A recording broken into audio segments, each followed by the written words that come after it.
আসসালামু আলাইকুম। ২০২৪ সালে এসে আমরা অনেকেই চিন্তাভাবনা করতেছি যে iPhone 7 প্লাস বা iPhone 8 প্লাস এই ফোনগুলা কেনার জন্য। এই ফোনগুলা ৬ থেকে ৮ বছর পুরাতন। ৬, ৭, ৮ বছর পুরাতন ফোনগুলা আমরা কি ২০২৪ সালে কিনলে এগুলা কি প্রপার ইউজ করতে পারবো কিনা? এই ফোনগুলার ডিসপ্লে কিরকম বা ব্যাটারি ব্যাকআপ আছে কিনা? সেই বিষয়ে আজকে আলোচনা করব। তো যারা iPhone 7 প্লাস বা 8 প্লাস বা 6s প্লাস এই ফোনগুলো কিনবেন তাদেরকে একটা কথাই বলব যে এই ভিডিওটা আপনারা সম্পূর্ণ দেখে যাবেন। প্রথমে যদি কথা বলি এই ফোনটির ডিজাইন নিয়ে। এই ফোনটির লুকস অ্যান্ড ডিজাইন কিন্তু ২০২৪ সালে এসেও খুবই প্রিমিয়াম লাগে। আর ডিজাইনটার ক্ষেত্রে একেকজনের একেক রকম চয়েস। আপনার চয়েস হতে পারে, আমার চয়েস নাও হতে পারে। তো ডিজাইনটা যার ব্যক্তিগত ব্যাপার। কিন্তু এমনিতে বিল্ড এবং ম্যাটেরিয়ালস খুবই ভালো।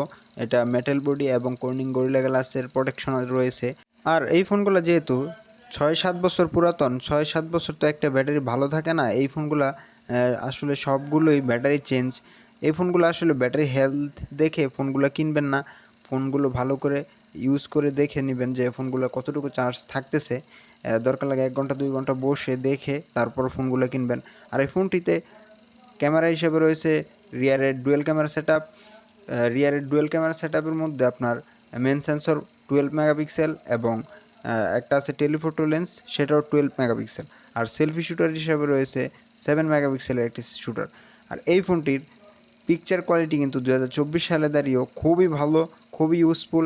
নাইট ফটোও ভালো ওঠে এবং পোর্ট্রেট শটগুলা এই ফোনটি দিয়ে তোলা আপনার পোর্ট্রেট শটগুলা দেখলে মাথা নষ্টকর পোর্ট্রেট শট উঠে এবং এই ফোনটি দিয়ে আপনারা 4K তে 60 FPS এ রেকর্ড করতে পারবেন এবং সেলফি শুটার দিয়ে আপনারা 1080p রেকর্ড করতে পারবেন। ওভারঅল ফটোগ্রাফি এবং ভিডিওগ্রাফির জন্য যারা ফোন খুঁজছেন ১০-১২ হাজার টাকার মধ্যে এর থেকে ভালো কোনো ফোন পাবেন না যেটা দিয়ে আপনার ভালো পোর্ট্রেট শট উঠে এবং ভালো 4K তে 60 FPS বা 30 FPS এ রেকর্ড করতে পারবেন।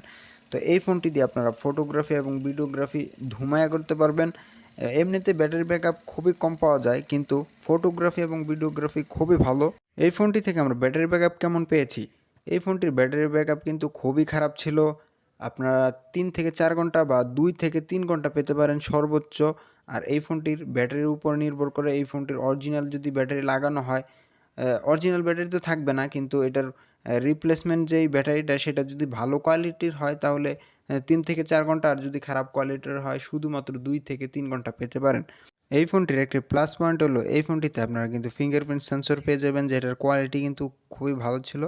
এখনও খুবই ফাস্ট ওপেন হয় এবং এই ফোনটি যারা কিনবেন তাদেরকে একটা কথা বলব, ফোনটি কিন্তু অনেক পুরাতন। ফোনটি ভালো করে দেখে বুঝে তারপরেই ফোনগুলো কিনবেন। এই ফোনটির ডিসপ্লে হিসেবে পেয়ে যাবেন রেটিনা আইপিএস একটি ডিসপ্লে। শুধুমাত্র আইপিএস একটি ডিসপ্লে কিন্তু পেয়ে যাবেন। কিন্তু আইপিএস ডিসপ্লে হওয়া সত্ত্বেও এই ফোনটির ডিসপ্লে কালার কোয়ালিটি কিন্তু খুবই ভালো ছিল। অ্যাপেলের ডিসপ্লে কোয়ালিটি আপনারা সবাই জানেন খুবই ভালো।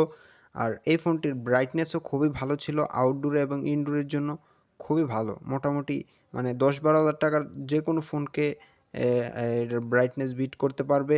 আর উপরের নিচে বেজেলটা ২০২৪ সালে এসে একটু বেমানান কিন্তু যারা মানিয়ে নিতে পারেন তাদের জন্য খুবই ভালো হবে। তো ওভারঅল এই ফোনগুলো আপনারা কারা কিনবেন? যাদের বাজেট ১০-১২ হাজার টাকা তারা ফটোগ্রাফি এবং ভিডিওগ্রাফি খুবই ভালো পছন্দ করেন এবং একটা আইফোন বা অ্যা অ্যাপেলের ফোন কিনতে চাচ্ছেন তাদেরকে বলব এই ফোনগুলো কেনার জন্য। আর এমনিতে যারা ইউটিউব ভিডিও দেখবেন, নেট ইউজ করবেন তারা আপনারা অ্যান্ড্রয়েড ফোন কিনে নিতে পারেন ১০-১২ হাজার টাকা ওইটা ভালো হবে। যেহেতু এটার ব্যাটারি ব্যাকআপ খুবই খারাপ। এমনিতে নেট ইউজ করা যায়, নেটে তেমন সমস্যা করে না এবং এটাতে রয়েছে ডুয়েল স্টিরিও স্পিকার যার কোয়ালিটিও খুবই ভালো কিন্তু ব্যাটারি ব্যাকআপ খুবই খারাপ, ফোনটি গরম হয়ে যায়। এগুলো যদি আপনারা মেনে নিতে পারেন তো এই ফোনগুলো কিনতে পারেন। ধন্যবাদ সবাইকে ভিডিওটি দেখার জন্য।